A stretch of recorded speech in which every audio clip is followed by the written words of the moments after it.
আপনাদের সকলের কারণে আমার সকল সহযোগী ধন্যবাদ।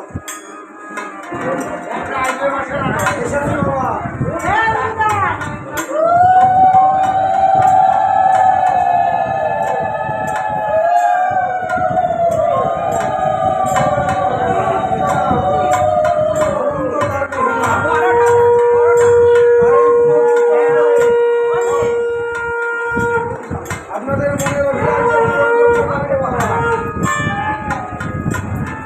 ভাগ্য করে আসতে পারি। শাস্ত্রে প্রমাণ করেছি ওই চন্দ্রের থেকে চন্দ্র আলোকিত হয়। ভাদ্রবাদ আপনারা রাম ভক্ত এবং ভক্তিমতী মায়েরা, আপনারা হচ্ছেন সেই সূর্য সম আর আমি চন্দ্র সম। তিন পরিমাণ আলো যদি অধৈর্য প্রদান করে তাহলেই বহু রাম গুণাগুণ কীর্তন পরিবেশনা করা সম্ভব হবে। আজ আমরা এখানে এই বাড়িতে উপস্থিত হয়েছি। এই বাড়ির সন্তান ছিল ছোট প্রতীক সাহা। তিনি এই পৃথিবীর মায়ের পিতা সকলকে রেখে তিনি তার এই জগৎ বুঝে বাবা। আসবার একটা সিরিয়াল আছে কিন্তু যাবার কোনো সিরিয়াল নেই। আমরা ওনাদের আদি গোবিন্দের কাছে প্রার্থনা করবো, হে ভগবান, তুমি যখন তোমার এই অবস্থাকে নিয়ে গেছো তখন তুমি তার স্থান তোমার মধ্যে দিও।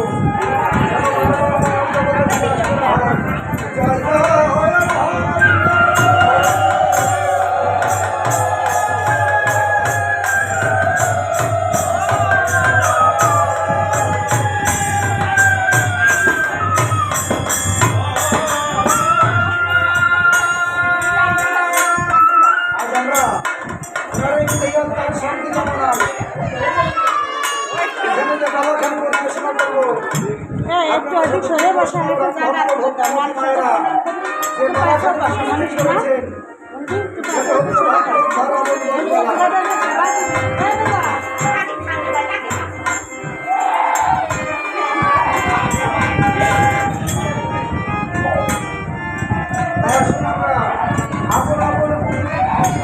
ধার্য করে প্রভু রামচন্দ্রের চরণে শতকোটি প্রণাম জানিয়ে প্রভু রামচন্দ্রের এই লীলার সাগরে করতে হই।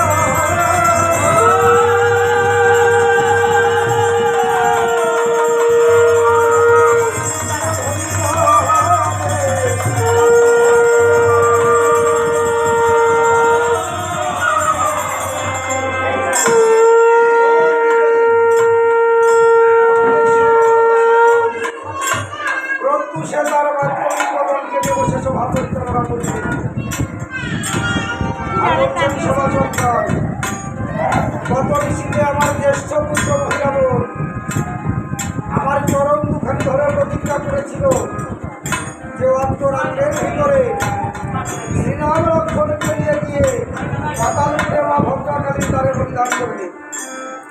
ওরে তাই যদি হতো তাহলে তো আমার দ্বিপক্ষীয় মানুষ শূন্যবাদ এমনিভাবে রাম জয় বলে ধ্বনি করতেন না।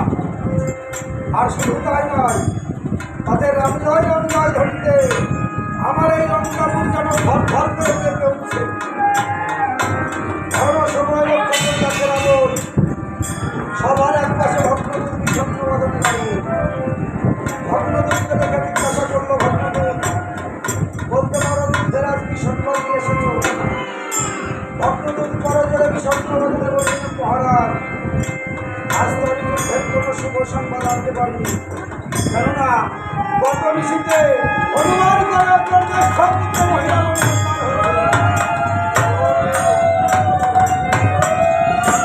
রাবণ বললেন, ওরা ভগ্নদূত এ তুমি আমায় কি সংবাদ শ্রবণ করালে? সঙ্গে ছিল বীরবাহু, তাকে আমি হারা হলাম।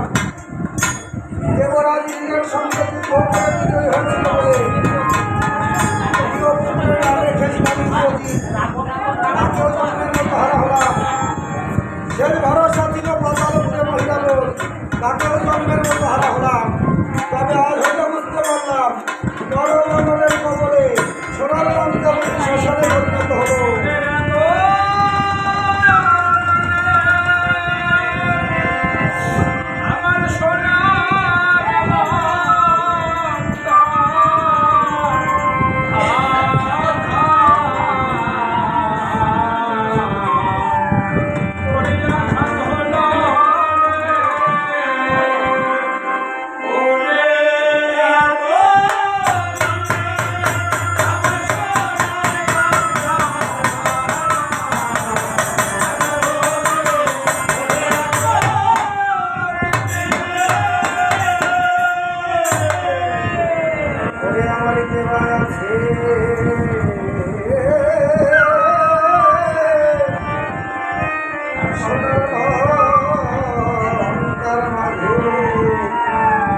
সারা ভিতরে প্রচুর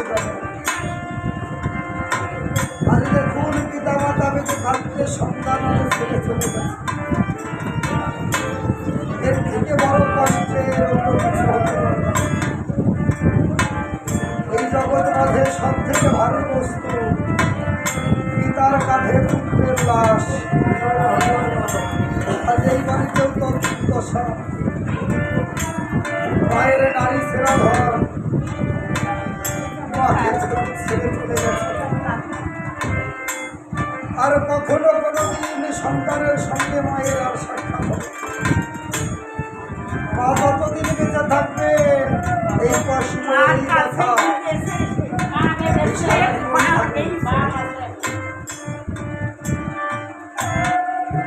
এই জগৎ মাঝে আপনজন হারানোর বেদনা সেই তো জানে।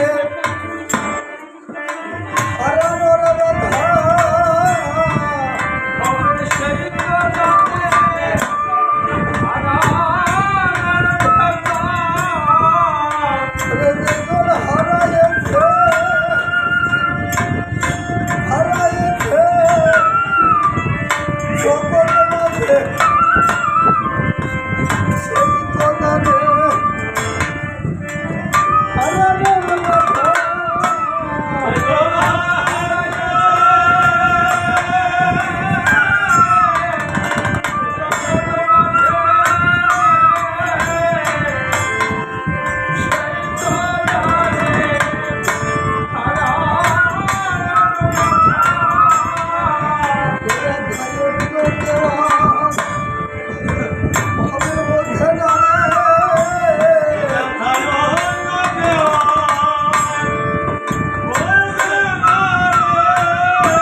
রামের সীতাকে যদি করে গেছিলাম এই সীতার জন্য আজ আমার এমন করুণ করলাম। তাই দরকার পড়লে আজ আমি ওই রামের সীতাকে কেটে পুত্র শোকের জ্বালা নিবারণ করব। তাতে বুঝবে ওই রামচন্দ্র আপনজন হারানোর বেদনা কত করবে। তাই রামের আজ প্রবাসে কি করলে এত বলি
ধৈর্য ধরতে না পেরে মহারাজ রাবণ যখন চন্দ্রহাস খড়গ নিয়ে অশোক বনের দিকে ধাবিত হচ্ছেন, এমন সময় অন্তরপুর থেকে মহারানী মন্দাদরী ছুটে এসেছে। এসে রাবণকে আজ করজোড়ে বলছেন, মহারাজ আপনি একজন জ্ঞানবান রাজা, আর আজ আপনি একজন সামান্য নারী বন্ধন করবার জন্য উদ্যত হচ্ছেন। মহারাজ আপনি মনুষ্য জ্ঞানে যে নারীকে নিধন করবার জন্য উদ্যত হচ্ছে, এই নারী তো সামান্য নারী নয়। কেননা রামচন্দ্র হচ্ছেন পুনরুদ্ধারক, আর মা সীতা দেবী হচ্ছেন জগৎলক্ষ্মী। ত্রেতা যুগে মহাবিষ্ণু অবতারে রাজা দশরথের ঘরে এক বিন্দু চারি অংশে রাম নারায়ণ জন্মগ্রহণ করেছিলেন। নারায়ণের মস্তক হতে রামচন্দ্রের জন্ম, বক্ষ দেশ হতে ভরতের জন্ম, দক্ষিণ বাহু হতে লক্ষণের জন্ম, আর পাদকান্ত হতে শত্রুঘ্নের জন্ম। মহারাজ পিতা হয়ে আপনি পুত্র সুখের জ্বালা নিবারণ করতে পারছেন না, আর আমি তো জন্ম দিচ্ছি না। তবু আমার এই পুত্র জ্ঞানী আপনার মতো জ্ঞানবান রাজাকে বোঝানোর মতো ক্ষমতায় তবু আমার পুত্র জ্ঞানী আমি যতটুকু জানি আপনার কাছে সেই রাম এবং সীতার বিপক্ষে রয়েছে। এটা শুনবার পর যদি আপনার ইচ্ছা থাকে রামের সীতাকে যেটা পুত্র সুখের জ্বালা নিবারণ করবে, কেননা এই জগতে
কথা বলে ভাষান ভাষে চলে যে রাম নামের গুণে গুণে বানর পর্যন্ত আজ পোষ্য হয়ে যায়। মনুষ্য মানে আপনি যে রামচন্দ্রকে মনে করছেন, এই রামচন্দ্র তো মনুষ্য মানে মানুষ নয়। কেননা সেই গোলকের হরি, গোলকের সুখ কার্য করি এসেছে আর এই রঙ্গপুরী অধিমানের আলোচনা এখনো সময় আছে। রামের সীতাকে রামেরই চরণে ফিরিয়ে দিয়ে রামের চরণে শরণার্থী রাবণ মন্দাদরীকে এখনো বাক্যালা শ্রবণ করে বলছে, রাবণ বলে মন্দাদরী কি শোনা আমার ভক্ত আমি সত্য নারী তুমি যেন নির্মল বুদ্ধি তোমার হংস তাই বৃহস্পতিতে এসেছো যতক্ষণ সেখানে যে চরণ পূজন কন্যাশালী বাসিতে যে চরণ পূজন সংগ্রাম বিশুতে সেই চরণে যদি হরণ না করিবার তবে কি আসিবে কোনো লঙ্কার মাঝে আমি তোর কপি তোর হই যোগ্যদণ্ডে চরণ বেদ পুরাণে আছে তার যুক্তি আমি শুনেছি ব্রহ্মার ঠাই জগৎ মাঠে চুরি করে ব্রহ্মার ঠাই যে চুরি থেকে জগৎ যুক্ত হয় মন্দাদরী আমার বুঝাতে শেখো রামচন্দ্রকে সীতা দেবীকে মন্দাদরী আমার মনে যদি চিন্তার অভিপ্রায় থাকতো তাহলে তো আমি আমার মা সীতা দেবীকে অশোক মনে রাখতাম না। অশোক অর্থাৎ যেখানে শোক নেই, জ্বালা নেই, যন্ত্রণা নেই, এমন স্থানেই তো আমি আমার মা জননীকে রেখেছি। আমার মনে যদি কুচিন্তার অভিপ্রায় থাকতো তাহলে তো আমি আমার মা জননীকে অন্তর করেই রাখতে পারতাম। ভাবুক দৃষ্টিতে চেয়ে রাখো এ জগতে আমার মতো করে ভাগ্যবান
রামের চরণ পরশে এই সোনার লঙ্কা সহ আমার দেহ লঙ্কা যেমনিভাবে ভগীরথ দিলীপ রাজার বংশ উদ্ধার করবার জন্য মহাদেবের কথা হতে মা গঙ্গাকে ধরা ধাক্কা পর্যন্ত করেছিলেন, আমিও তো আমার বংশ উদ্ধারের জন্য রামের শিকার ধারণ করে দিয়েছি। আমার মনে যদি ইচ্ছা থাকতো তাহলে আমি আশীর্বাদ দিকে অন্তর করে রাখতে পারতাম। কোথায় রেখেছি অসত্য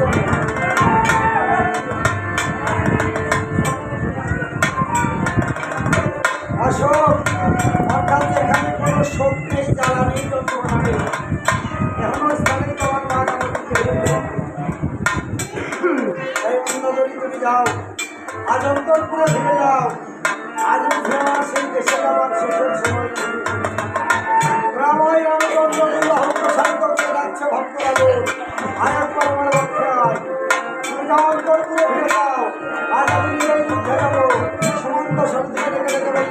সঙ্গে মনোরথ আমার ভুবন নিজের ছাড়ে বসে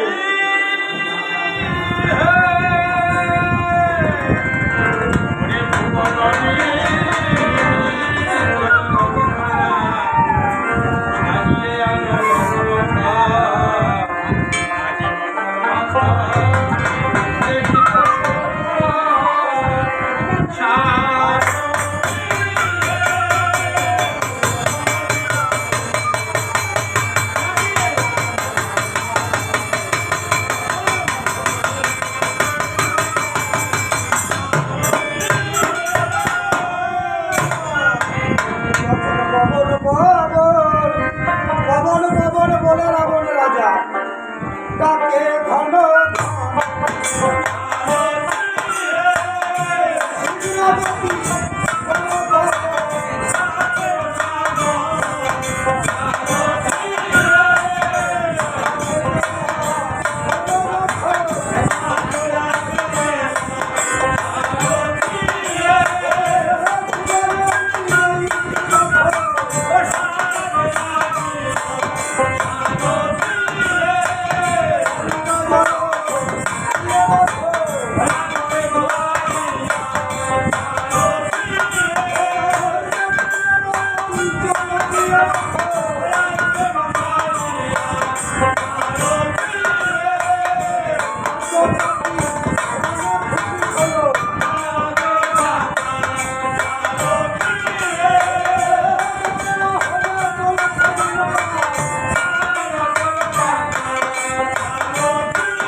কোথায় বিকাশ ইসলাম লক্ষণ যুদ্ধম দেহি যুদ্ধম দেহি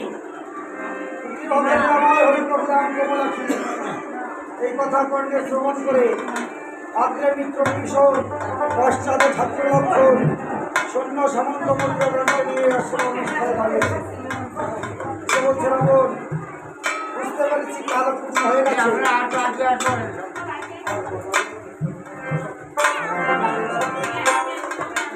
আমি তো আমার সঙ্গে এমনি ভাবে কথা বলছিস আমি বলি কি রাবণ আমার সঙ্গে তোর অভিগ্রহের প্রয়োজন নেই তুই আমার জনম দুঃখিনী সীতাকে ফিরিয়ে দে আমি সীতাকে রাজ্যে হারিয়ে যাই তুই লঙ্কায় থেকে রাজ্য পরিচালনা কর রাবণ বললেন তো ভগবান সীতাকে যদি ফিরে দেবো এমনিভাবে তোমার পুত্র নয় তোমার চরণ করে বিসর্জন দিতাম তোমার সীতাকে যদি তোমার কাছে ফিরিয়ে দেই এই জগতের মধ্যে আমি রাবণ ধর্ম বসে তাহলে না প্রভু হে আমি হিন্দু রক্ত থাকতে তোমার সীতাকে ফিরিয়ে দেবে না দেবো না দেবো না।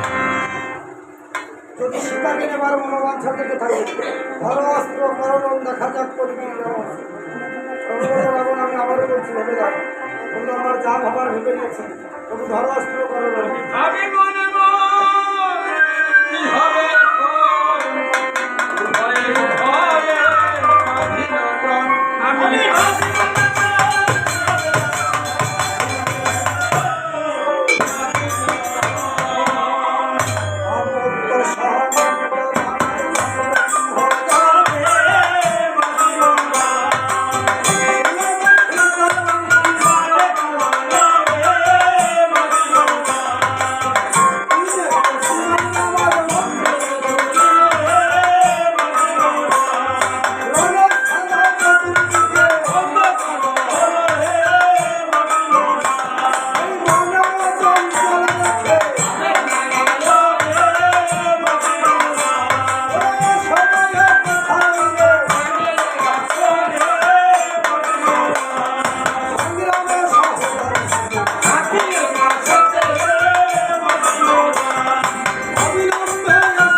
আমি হনুমানকে স্মরণ করছে হনুমান লম্ফ দিয়ে রাবণের রথে উঠে রাবণকে বা হাতে চর মেরে চর খেয়ে রাবণ রাজা ঘুমিয়ে পড়ে গেছে পরে গিয়ে মনে মনে ভাবছে আমি রাবণ রাজা আমাকে দেখে দেবতাগণ পর্যন্ত ভয় পাই আর সামান্য বানরের বা হাতের চরে মনোহর উপক্রম হনুমান এই কথা প্রমাণ করে বলছে কাপড় মারি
ভক্ত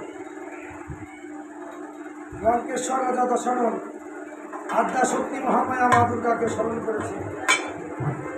কৈলাসপুরের আসন থানা করে উঠেছে। দুর্গা দেবী ধান থেকে জানতে পেরেছে রাবণ তাকে স্মরণ করেছে। কিন্তু রাবণ কেন তাকে স্মরণ করবে? স্মরণ যদি করতে হয় রাবণ মহাদেবকে স্মরণ করবে। আমায় কেন স্মরণ করলো? আমায় যখন স্মরণ করছে ভক্তের কাছে যেতে হবে। দেবী আজ মহাদেবকে আজ সন্ধানে স্বর্গমর্ত বাজার ভ্রমণ করেছে, কোথাও ভোলেনাথের সন্ধান মেলেনি। মনে মনে ভাবছে একটু শ্মশান গিয়ে দেখি, তাকিয়ে দেবতা শ্মশানে আছে দেবী লক্ষ লোক এসে পাগলের নির্বেশে যখন শ্মশানে রওনা দিয়েছে, দেখে শঙ্কর পরিষদ মন্ডলীর সঙ্গে বসে বসে গল্প করছে আর ব্রহ্ম করে সিদ্ধি করছে। দেবী এসে বলছে, শঙ্কর লঙ্কা রাজা রাবণ বিপদে পড়েছে, বরকে যদি সেই বর রক্ষা করতে না পারে এমন বর তুমি কেন দাও?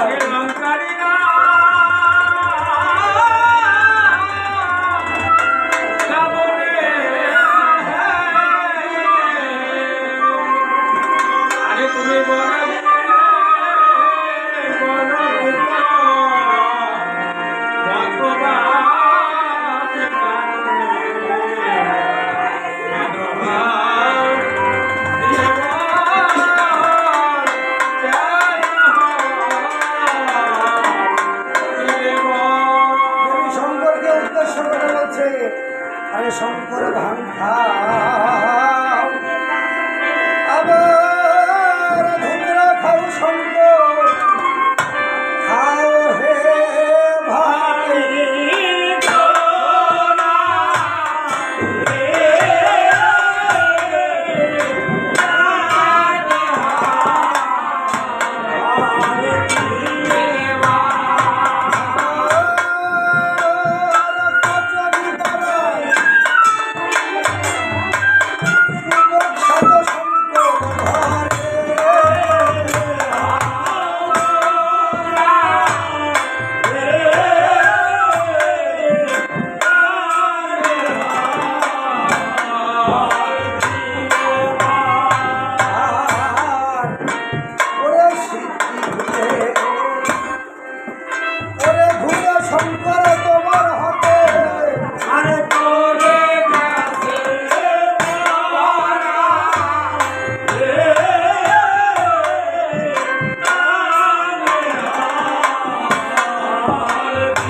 মাথায় একটু তেল দাও না, গায়ে সাবান সোডা শ্যাম্পু বলে তাও যাবে না। তোমার পরিষদ দ্বারা এই গুণের যত ভূতরা করতে যাবে এদের সঙ্গে সবসময় থাকো। যখন তোমার সঙ্গে দুটো কথা বলতে যাই তখন তোমার ভণ্ডামিতে জোর দেয়। এসব কথা যখন বলছে শঙ্কর কোনো কথা উত্তর দিচ্ছে না, জানে যে কোনো কথা উত্তর দিলে ঝগড়া বেঁধে যাবে। শঙ্কর চুপ করে ধনস্থ হয়ে বসে গেছে। দেবীও তো কম নয়, দেবী যদি না যায় রাবণ ওদিকে কাপড় সবিস্তার করছে। দেবী মনে মনে ভাবছে এভাবে হবে না, ওর মুখ্য অস্ত্র প্রয়োগ করতে হবে, তাহলে যদি ওর ধ্যান ভঙ্গ হয়। তাই দেবী কি বলছেন, আর আমি যখন বসে থাকি শঙ্কর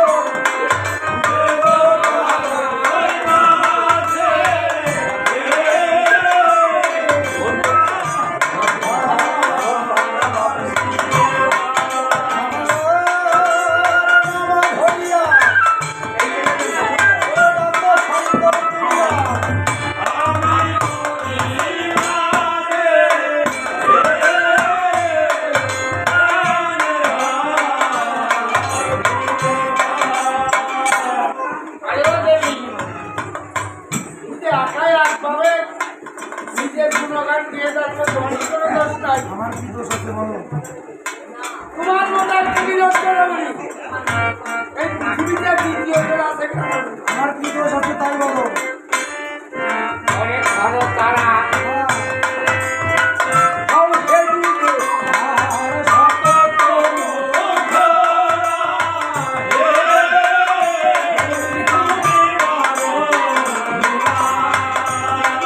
আরে তোমার দমন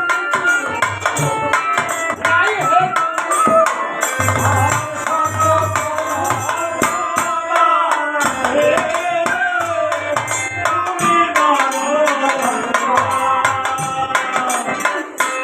আমি কোথায় বলে ভগবতীরা সঙ্গ তুমি কোথায়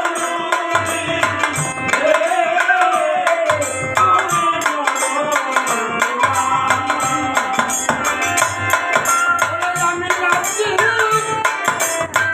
ভূতপ্রেত সঙ্গে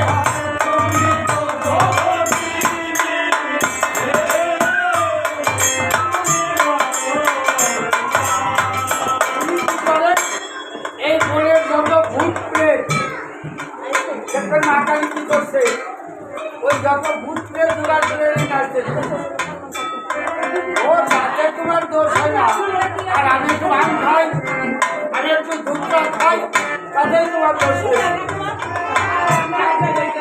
অশুভ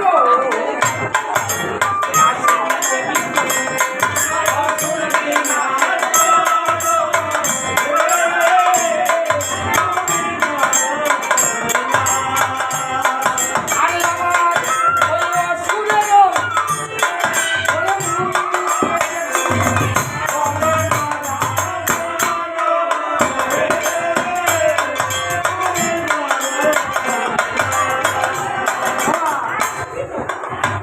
ওই নির্বোধ অসুখগুলো করে নষ্ট করেছিল উনি কি করলেন আগে একটা করে অসুখ আর দেখে দেখে রুটি পাঠ করলেন আর গলায় মারা যাবে তাতে দোষ নাই আর আমি একটু ভাত খাই একটু দুধটা খাই হ্যাঁ আমি একটু ঘুমায় থাকি তাতে ওনার মারা আসছে অভিমান হয়ে গেছে আরে তোমার অনেকই আছে আমার মতো মনে বাজে আমি বলো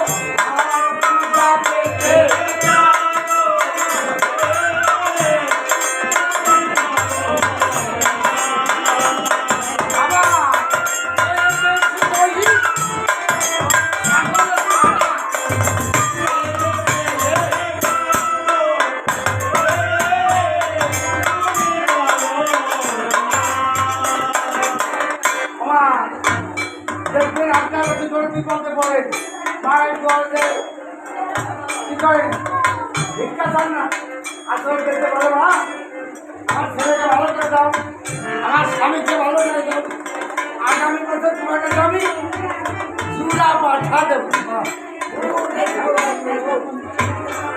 যার দিব্যাই এত লালসা এই স্ত্রী জগতে তাকে মা বলে ডাকে তাই তো ধন্যবাদ হ্যাঁ আবার যদি বলে আমার ছেলেকে বিদেশে পাঠাইল আগামী বছর বই বলছে তাদের একটা লোক ছেড়ে দেয় আর শুনে কিন্তু তোমার আরো বিদেশ তোমরা আমি বলো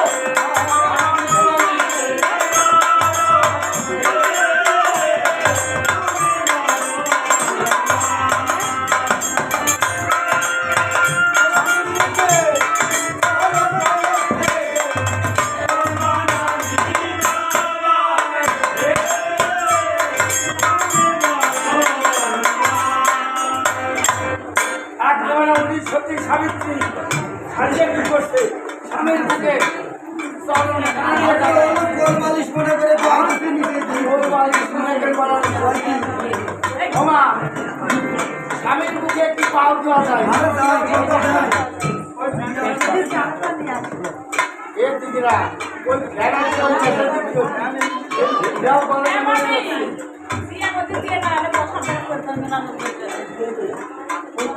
গানের সত্যের কথা গান কথা বলে গান শুনবেন না গান বলবেন না অনেক বিদায় দিয়েছ